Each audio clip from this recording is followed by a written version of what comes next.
This is Robin Nielsen with Insulite Health, and I'm so excited to be here with you today. We have a very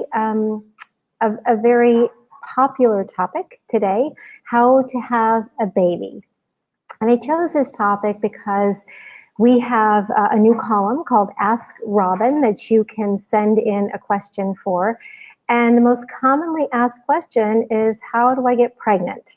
How do I have a baby? How do I start a family? So I thought this would be a great topic for a Tuesday tip so that you can, really get the particulars on how to start a family in a really healthy way. And I'm so glad that so many questions are coming in about this, because it's one thing to get pregnant, but it's another thing to actually feel well while you're pregnant, carry the baby full term, have a host of things. So a couple of things that can come up are things like preeclampsia. So if you have something called metabolic syndrome, where you have a lot more weight around the middle, you have higher lipid levels or cholesterol, you have higher blood sugar, higher insulin, chances are you might have higher blood pressure during pregnancy, and you might have an early birth due to preeclampsia, which really can put the mom and the baby at huge risk. And then gestational diabetes, very, very common in women with PCOS. And, we pass this along to our baby. We pass these blood sugar, insulin issues, and then everything that comes along with that along to our beautiful babies.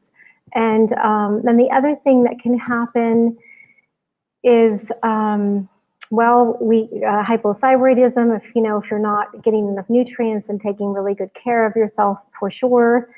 And then, let's see, taking some notes here to help me remember. And then, of course, miscarriage is huge. So, miscarriage in the first few months, and it's so devastating. Oh my gosh, I had a miscarriage. And so I know, and some women have many, many miscarriages, and it's devastating, when your body goes through so much each time this happens. So kind of got off to a fast start, but I just want to say, if you've joined in, welcome. It's so great to have you here. And I'd really love to hear where you're from. So just post where you're from. That would be great. Great to see you here, Majestic. Really awesome. And of course, this video will be available later. So if you're not able to listen in live, no problem. You can catch it anytime. So if you have any questions while you're listening, just post them and I'll be sure to get to them if I can. And if not, just post your questions and I'll answer them after the program is complete. All right, again, it's so great to have you here. And I love seeing women from all over the world. It's really amazing. We're just so blessed to be able to connect like this, right? How awesome is that? All right, so I'm just going to jump right in. And again, if you have any questions, just please post them. So let's see. So PCOS is really the leading cause of anovulatory infertility. It's kind of a big word, so I'm just going to let's see, put it here. Here we go.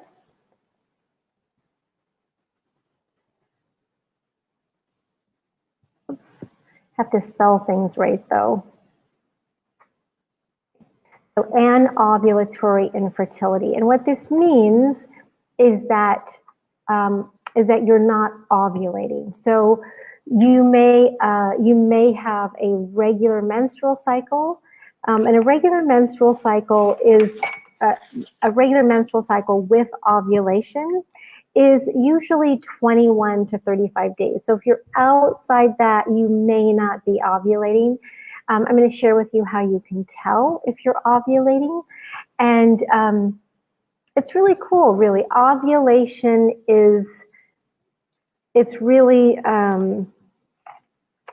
let me just take a look. It's real. So ovulation is really the main event. Like, that's what you want to pay attention to if you want to start a family. It's also a great indicator of how healthy you are. And starting a family, getting pregnant, carrying that baby full term, raising a child. It's all about keeping you really healthy and starting a really healthy new life, right? So having really the best of both worlds. And kind of what I see in our community with all these questions I'm getting is a real sense of urgency. Like everything else has been tried, and now I just have to get pregnant. So I just want you to take, a deep breath. Just fill up your lungs into your belly, and then open your mouth and breathe out. Oh, feels so good. And we just want to slow down, because it actually takes about 100 days of really healthy eating, good nutrition, the right nutrients for you to actually begin ovulating. It's a big deal, right? It takes a commitment, and it actually takes that on the side of your male partner as well. He needs to really take care of himself for at least 100 days to produce good, healthy sperm that will then be able to fertilize the egg. Okay, so ovulation, let's just do a quick definition of what ovulation is. Okay, I see we have a few viewers, so I'd love to just have you say hello. Say hello. Be great. Okay, so here's a definition of ovulation. Did that post? Yeah. So ovulation is when an egg is released from your ovary. So you have a dominant follicle that's sitting there that's housing the egg, and when that follicle grows and then ruptures, the egg is released down the fallopian tube, and if there is sperm there, then it is fertilized. Okay, so that's really how ovulation works. It's pretty simple. It's just an involuntary thing that your body does every month if it's healthy enough, and you don't really have to think about it, but there are some ways that you can tell if you're ovulating or not. Okay, and I was talking to, we have a great event coming up beginning the middle of August. It'll actually air starting September 1st. It's called Natural Solutions for PCOS, where I interview experts from some of the leading experts in PCOS and functional medicine that will give you just some amazing tips. And I was interviewing Dr. Laura Bryden recently, and just so you know, an ultrasound to diagnose PCOS is completely useless. Completely useless. So basically all you're looking at are eggs or follicles on the ovary that can be completely normal. If you have a cyst that keeps growing and never releases the egg, then that becomes a problem, right? But normally you cannot use an ultrasound to diagnose PCOS. Absolutely not. So it's not very helpful. The only time an ultrasound is helpful with your doctor is if you are checking to see the thickness of your uterine lining. That's important. But otherwise, an ultrasound is not really very useful for diagnosing PCOS or not. Okay. So ovulation is just when that egg is released, and it's mid-cycle. So it's maybe around day 14 or so, and there are some ways that you can tell. Okay, so you can use something called the fertility awareness method. Something that's really cool is that so progesterone actually progesterone rises, talks to your thyroid. Your thyroid activates, makes you a little bit warmer, right? So your temperature goes up, and that initiates ovulation. So how cool is that? So temperature, body temperature, is really important for discovering whether you're ovulating or not. And the way you do that is through taking your temperature in the mornings. It's called the fertility awareness method. So if you're on our email list, you can just look at the Ask Robin column from last Sunday and get all that great information. And So that's a way that you can tell whether or not you're ovulating. It's really amazing. It's also on our website. There's information about it. You can just type in birth control contraception for, I would type in contraception on our website, PCOS.com. And then there you can see the DAYSEY, DAYSEY. That's a great tool to use, DAYSEY, to help you take your temperature. It's a special thermometer that has like a little computer in it and keeps track of your temperature. So it can help you figure out when you're ovulating. Do any of you use that? Do any of you use an app to help track your menstrual cycle and ovulation? Would love to hear what you use for that. Okay, so other signs of ovulation are something called fertile mucus. So fertile mucus is kind of a white, thick, gooey mucus that comes out maybe in your underwear, and that is saying that you've ovulated. And then, of course, the rise in basal body temperature that you can test with a thermometer, and then also a positive urine ovulation stick. Okay, so you can use an ovulation stick to tell if you're ovulating or not. So if you never ovulate, then your progesterone is way too low, right? Because progesterone is what initiates ovulation. So oftentimes in PCOS, that's the case, right? Our progesterone is very, very low compared to our estrogen. So we want progesterone and estrogen to be in balance. We often think of PCOS as more of an estrogen dominant state, but that's just not the case. It's an androgen dominant state. So excess androgens, or, you know, what we consider male hormones, but we need them too, right? It's just too much testosterone with the ovaries. So the ovaries produce testosterone, and then it gets converted to estrogen. And what happens with PCOS is it just doesn't get converted to estrogen because that it's an aromatase enzyme that converts testosterone to estrogen, and that aromatase enzyme is blocked somehow. So this is a lot of very technical information, and I want to keep it simple for you, but I'm just sort of giving you how it works. So basically, if you are not ovulating, you are not making progesterone. Does that make sense? Okay. So I'd love to get your comments on this. What have you tried so far to become pregnant? What have you done to get yourself healthy? What are any questions you have? Make sure you like this post, share this post with other women who, you know, might want to have a baby, right? How to start a family in a really healthy way. So, you know, I say that you have to get healthy to get pregnant. And while that's not completely true, we know a lot of women who are not healthy get pregnant. But if you want to do it the right way, you want to get healthy and then get pregnant. Okay, that's really, really important. So get healthy and then get pregnant. And it's not just for your baby, right? I mean, that's a huge reason to get healthy, but it's also for you, right? You want to be healthy throughout the pregnancy, and you want to recover quickly. You know, a lot of women, because they're not healthy, it's way too stressful on the body. And all of a sudden they become, you know, hypothyroid, they get diabetes, you know, all these things happen because there's just too much stress, right? They didn't learn how to take care of themselves before they got pregnant. Okay, so I hope this is making some sense. So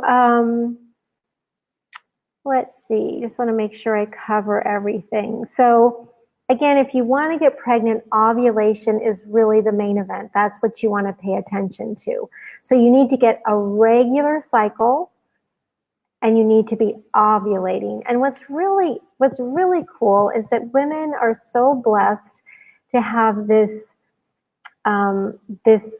indication every month of how we're doing health-wise, right? So we get this great indication if we have a regular menstrual cycle and we're ovulating, then we're doing pretty good with our health. if we're not, then we're not doing so good and we really need to do something. So we're really blessed in that way. It's really kind of like the fifth vital sign. Ovulation and regular menstruation is really like the fifth vital sign. So there are a lot of different types of things that can go wrong with menstruation. There's, not ovulating. There's really irregular cycles, so too short, way too far apart. You never know when they're coming, right? Excessive bleeding is another one. Let's see, what else? I think I've hit on most of them. And it's all due to low or non-existent progesterone levels.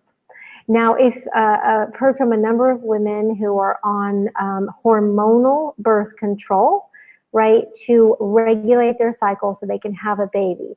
Well, keep in mind that hormonal birth control actually blocks all of your hormones and replaces your hormones with synthetic hormones, and there is no progesterone, right? So you will not be able to conceive and have a baby on hormonal birth control. And I think you know that, but once you get off it, there's this idea that you'll just be able to get pregnant and have a baby because you've been having a regular cycle. Well, hormonal birth control completely blocks ovulation. And what do you need to get pregnant? Ovulation, right? So hormonal birth control to have a baby is not the way to go, right? You'll need to get off hormonal birth control, and then you'll need to regulate your cycle naturally to have a baby, to get pregnant, to carry your baby full term, right? So estrogen and progesterone work together. Estrogen builds up the uterine lining to prepare it for pregnancy, and progesterone thins the uterine lining once there is a fetus there, right? Or sheds the uterine lining if there is not. And it helps you carry that baby, hold the baby full term. So you've got to have healthy progesterone levels, okay? So let me just see if there's anything that I missed. Just want to reiterate, you've got to really take super good care of yourself for 100 days of good nutrition, nutrients, lifestyle support to get pregnant. Okay, to ovulate, to have a normal cycle. So it takes 100 days, right? You're in this for the long haul, and you're in it for the long haul anyway, right? There are no shortcuts. Okay, and that's for your guy too, not just for you. All right, so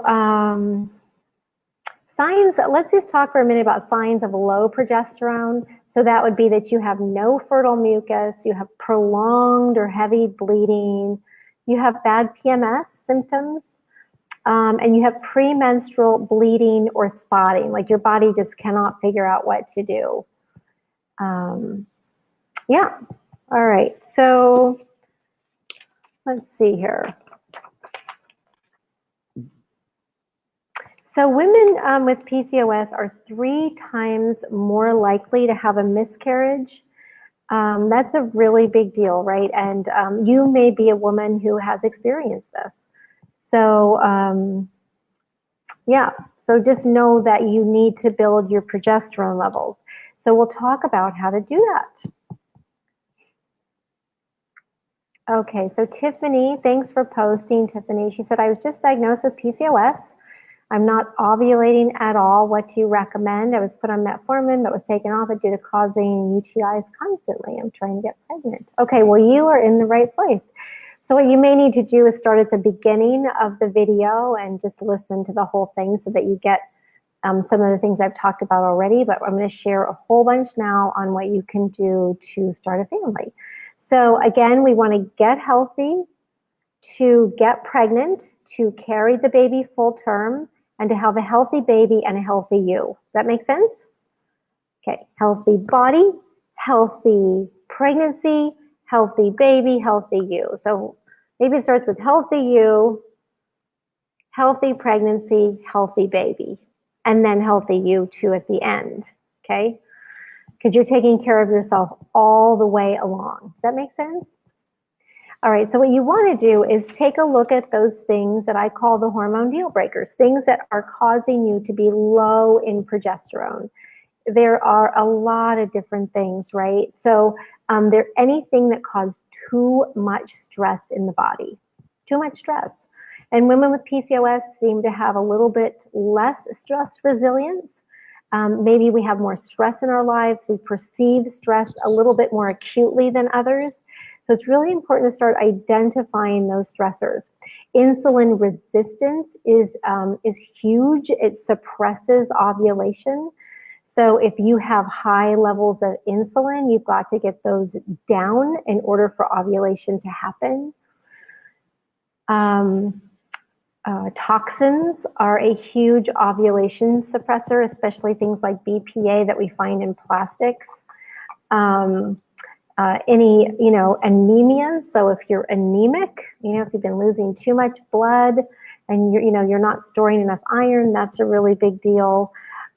Interestingly enough, low melatonin levels. So too much light, too long during the day and into the nighttime can suppress ovulation. So what that's saying is that your circadian rhythm is off. So you need to really honor the light cycles and the dark cycles of the day. So when it starts to get dark outside, make sure that you turn your lights down, right? That you wear blue blocking glasses so that you don't suppress melatonin production, that you get plenty of sleep because that helps with melatonin production, right? You want to have healthy levels of melatonin. And when you ovulate, you actually make estrogen, and estrogen helps to build serotonin, and that's why you feel so happy when all of your hormones are balanced. And then, of course, serotonin makes melatonin, so you'll sleep better. But, if you're on your computer or you're on your phone or you're watching stressful TV shows at night, you're really going to be suppressing melatonin production. Does that make sense? Low thyroid, right? Hypothyroidism is a really big deal, especially in women with inflammatory PCOS, where you've got a lot of digestive problems and your body is attacking your thyroid. So in Hashimoto's, for instance, which is very common in women with PCOS. So hypothyroidism can make it so that you do not ovulate. You don't have a regular cycle. Drugs, over-the-counter drugs, they're called NSAIDs, non-steroidal anti-inflammatory drugs, like Tylenol and Aleve and Motrin and oh my gosh, you name it, anything that you Midol, anything that you take for pain, right, can really affect ovulation. The health of your mouth. Our mouth is the first entryway for a lot of bacteria and viruses to come in. So if you don't have a healthy mouth, that can be a real problem. It can be a huge stressor on the body that suppresses progesterone production. So the way it works, this is kind of interesting, but the way it works is that if you are stressed, your hormone, your fight or flight hormone cortisol comes up, and your blood sugar hormone insulin comes up. They work together, and you'll be making cortisol. If you're making too much cortisol and it's elevated all the time because you're constantly stressed for one reason or another, you will not make progesterone. Okay? You will not make progesterone. So if cortisol is high, or your diet is really poor and your insulin stays high all the time, or you've got this genetic, most of us have a genetic component to high insulin, so we have to be super careful, then you can definitely just not make enough progesterone to ovulate. The other thing that I see are too low carbs, right? So We want to focus on a whole real foods diet, get rid of the prepackaged stuff. So, you want to think healthy meats, right? Wild caught fish, 100% grass-fed meat, beautiful vegetables, all the different kinds of vegetables. Let's see, 1 piece of fruit a day. It's great to just stick to 1 piece of fruit if you're not ovulating, no more than that for right now. But starchy vegetables are great, right? A small amount of beans, maybe a little bit of rice, maybe brown rice or quinoa or wild rice or something like that. You want to get, for healthy ovulation, you want to get between 150 and 200 grams of carbohydrates a day. That's a lot, right? It's probably a lot more than you're used to. But it shouldn't affect your weight too much, really. It should just help you get your body back into a normal rhythm. And you've got to forget about your weight for a little bit if you want to have a baby. You just have to get healthy. So forget about your weight, focus on getting healthy, okay? A lot of times when you get healthy, the weight starts to drop away, right? Just like, getting healthy for ovulation. So you want to up your carbohydrate intake, but it has to be from whole, real food. You've got to get rid of all sugar, right? So look at, sodas and cookies and cakes and pastries of any kind and bread. Like bread is a sugar, right? You've got to get rid of baked goods and get rid of dairy because that's too much sugar. So if you get rid of sugar and you just focus on, fruits, vegetables, good meats, wild-caught fish, eggs, healthy fats, right? So olive oil, nuts and seeds, coconut oil, the yolk from an egg, you want to eat that whole real food. Talked about seeds, trying to think avocado. Oh my gosh. So think about building your meals with healthy proteins, fats, and carbohydrates. Fabulous for helping you get your body back into a great rhythm.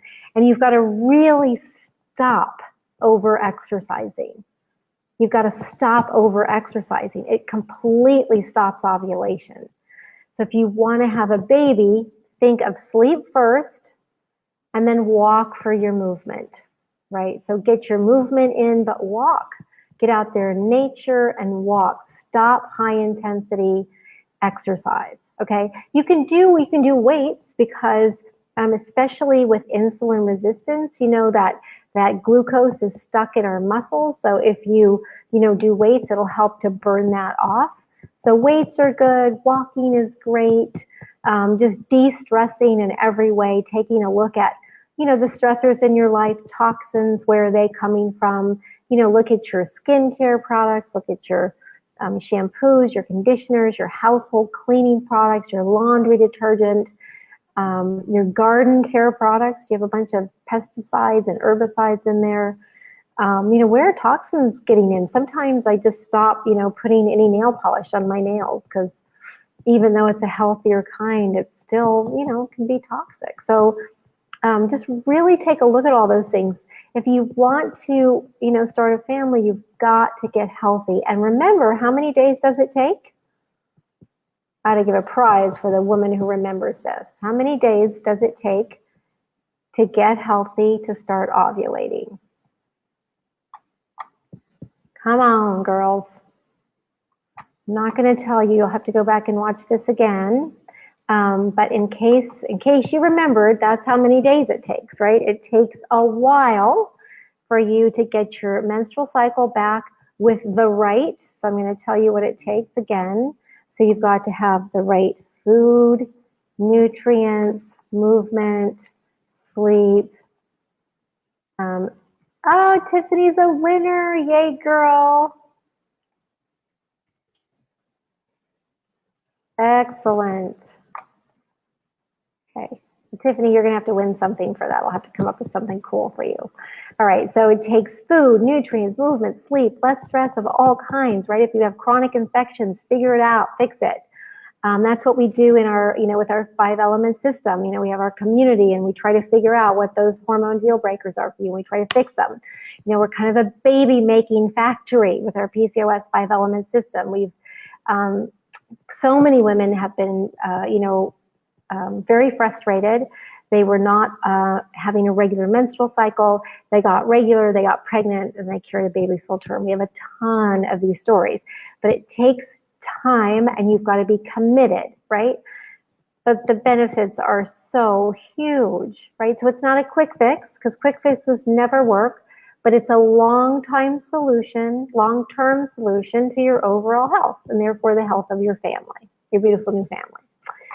So yeah, Nadia, congratulations, 100 days, way to go, girl. So again, it takes 100 days of really good, solid work, and then you've got to keep it up, right? You've got to keep it up. Okay, 100 days, 100. Okay, it's been a long day for me. Oh my gosh, I think I've had 4 presentations today, so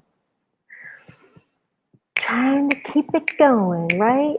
Ooh, it's the end of the day here for me, so get that energy up. Ooh. Okay. All right. So, so some real awesome nutrients are things like zinc, magnesium. I love them. They're my favorite nutrients, and they're inexpensive. They're minerals, for heaven's sake. So those can really help with helping you to get healthier. Our Insulite nutrients, have all of the great nutrients in them that you need to help to regulate your cycle. Connie, I'd like to share your post. I had all the problems with PCOS, lost about 20 pounds, got pregnant less than a year. The second time I got pregnant, I missed 2 weeks of birth control. Wow. My hormones were so bad and so off. My doc sent me for a cat because she thought I had a tumor. Oh, okay, moral of the story is there is hope. Yeah, okay. Well, thank you very much. So it sounds like you do not have trouble getting pregnant, Connie. Sounds like you ovulate just fine. So, so you can have PCOS so that was the case for me. I did not have a problem with my cycle. I had more what was called adrenal PCOS, kind of morphed into inflammatory PCOS. So, so those were a little bit different. I never had an irregular cycle, and as far as I know, I always ovulated. I did not have a problem getting pregnant. I did have a miscarriage, but I don't think it was related to low progesterone levels because it was a late-term miscarriage, which, I don't think it's any more difficult than an early-term miscarriage, but it was hard.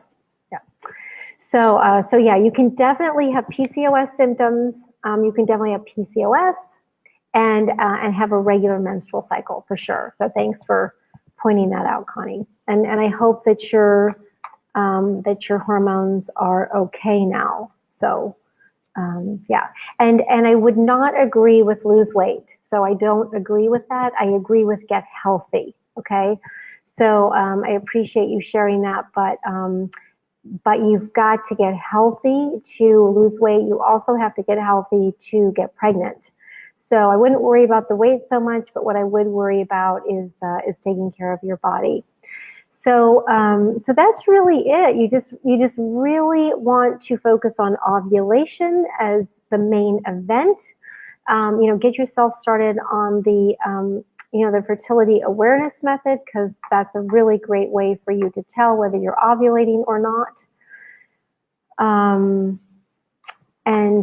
Start tracking your body temperature. You can use a period app. There are a bunch of them out there. It's a great way to track. You want to get really, really connected to your body. You want to really understand the little nuances, what's going on with you. Notice things, be aware, make changes as you need to.